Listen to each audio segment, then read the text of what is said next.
اعوذ باللہ من الشیطان الرجیم بسم اللہ الرحمن الرحیم لیس البر ان تولوا وجوہکم قبل المشرق والمغرب۔ یہ آیت قرآن مجید کی اس اعتبار سے عظیم ترین آیت ہے۔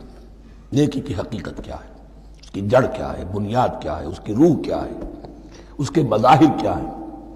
مظاہر میں اولین شے کون سی ہے، ثانین کون سی ہے، ثالثاً کون سی ہے، اور اس پر ایک پورا علم الاخلاق جو قرآن کا ایک مکمل کتاب تصنیف کی جا سکتی ہے۔ ایتھکس، قرآنک ایتھکس کے لیے یہ آیت ایک یوں سمجھیے کہ جڑ اور بنیاد ہے۔ لیکن یہ سمجھ لیں کہ یہ آیت یہاں آئی کیوں ہے۔ پس منظر میں وہی تحویل قبلہ بھی ہے۔ تحویل قبلہ کے 4 رکوع 15، 16، 17، 18 یہ تو سالڈ ہے۔ اس سے پہلے 14ویں رکوع میں آیت تھی للہ المشرق والمغرب فأینما تولوا فثم وجہ اللہ۔ ادھر بھی پھر اتنی آیتیں چھوڑ کر پھر گئی لیس البر ان تولوا وجوہکم قبل المشرق والمغرب۔ نیکی یہی نہیں ہے کہ تم اپنے چہرے مشرق اور مغرب کی طرف پھیر دو۔ یہ نہیں کہا یہ نیکی نہیں ہے، نیکی یہی نہیں ہے، یہ بھی نیکی ہے۔ جو ظاہر ہوگا نیکی کا وہ بھی نیکی ہے، لیکن اصل سے اس کا باطن ہے۔ باطن صحیح ہے، نیک ہے، تو حقیقت میں نیکی نیک ہے، ورنہ نہیں۔ وَلَٰكِنَّ الْبِرَّ، بلکہ نیکی تو اس کی ہے۔ اب یہاں سے شروع ہوا جو نیکی کی جڑ ہے، بنیاد ہے۔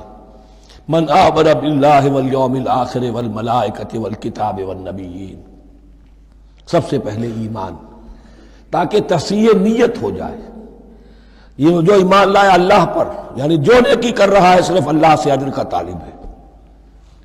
وَالْيَوْمِ الْآخِرِ، اور قیامت کے دن پر کہ اس کا کوئی اجر دنیا میں نہیں، صرف آخرت میں مطلوب ہے۔ ورنہ آدمی سوداگری کرے، دکانداری کرے، کپڑا بیچے، کچھ اور بیچے، دین تو نہ بیچے۔ دین کا کام کر رہا ہے تو اس کے لیے سوائے اخروی نجات کے اور سوائے اللہ کی رضا کے کوئی اور شے مقصود نہ ہو۔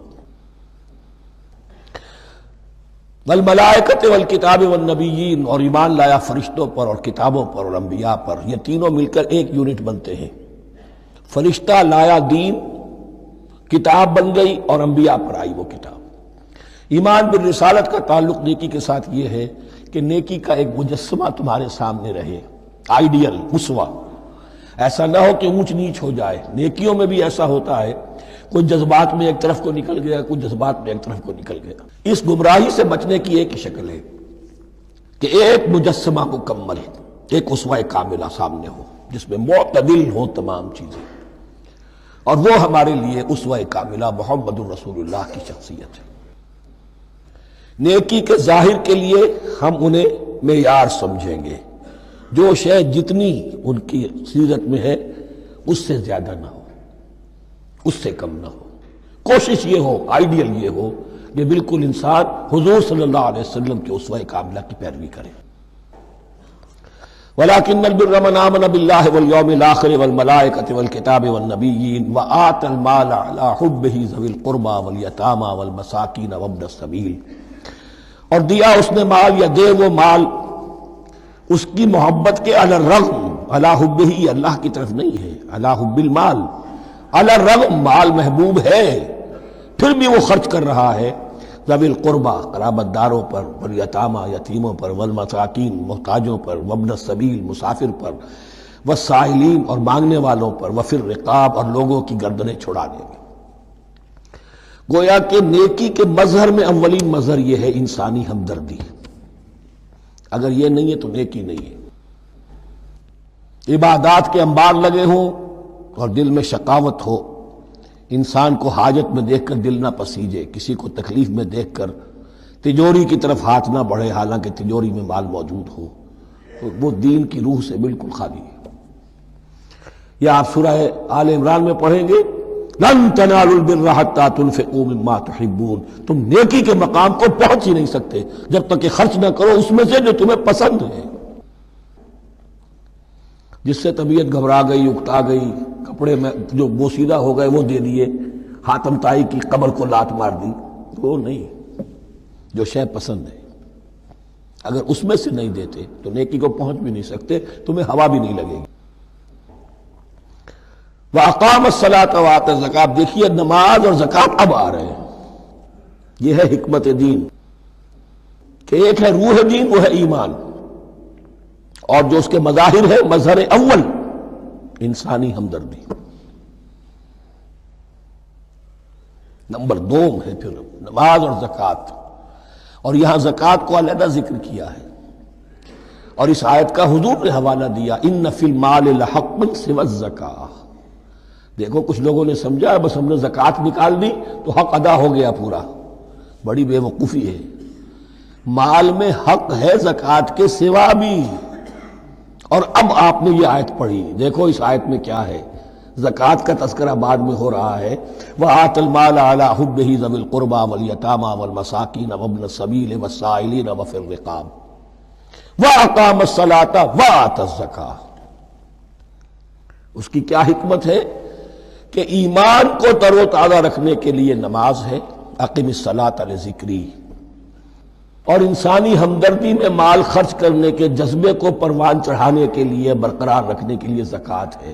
اتنا تو دو نا کم سے کم، بوتل کا منہ تو کھلے، کارک تو نکلے اس کا، اگر بوتل کا کارک نکل جائے گا تو شاید اس میں سے کچھ شربت اور بھی نکل آئے، تو زکوٰۃ ہے تو کارک کے مانند 2.5% ہے، کیا ہے، لیکن یہ کہ اس سے پھر کچھ اور بھی نکلے گا۔ جو زکوٰۃ میں نہیں دیتا اس نے کیا کرنا؟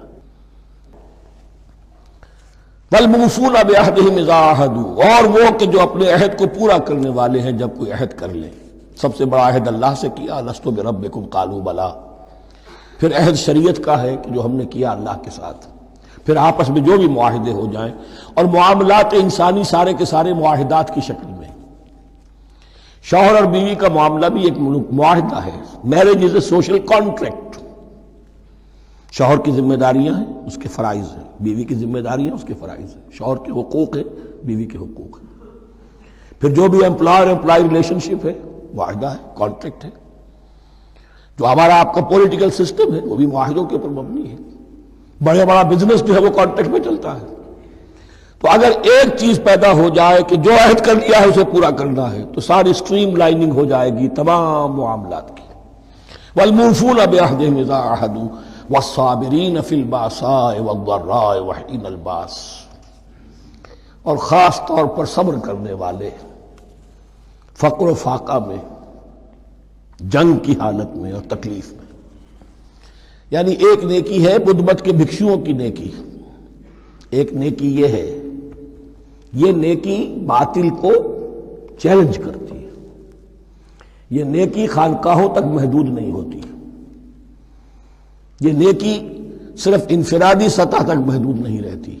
جو نیکی اللہ چاہتا ہے وہ یہ ہے کہ اب باطل کا سر کچلنے کے لیے میدان میں آؤ، اور جب باطل کا سر کچلنے کے لیے میدان میں آؤ گے تو خود بھی تکلیفیں اٹھانی پڑیں گی۔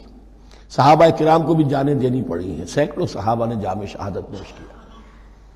تو آخری چوٹی کیا ہے؟ گویا کہ سمم بونم جس کو کہتے ہیں ایتھکس کے اندر، کہ اس نظریہ اخلاق میں سب سے اونچی منزل کون سی ہے؟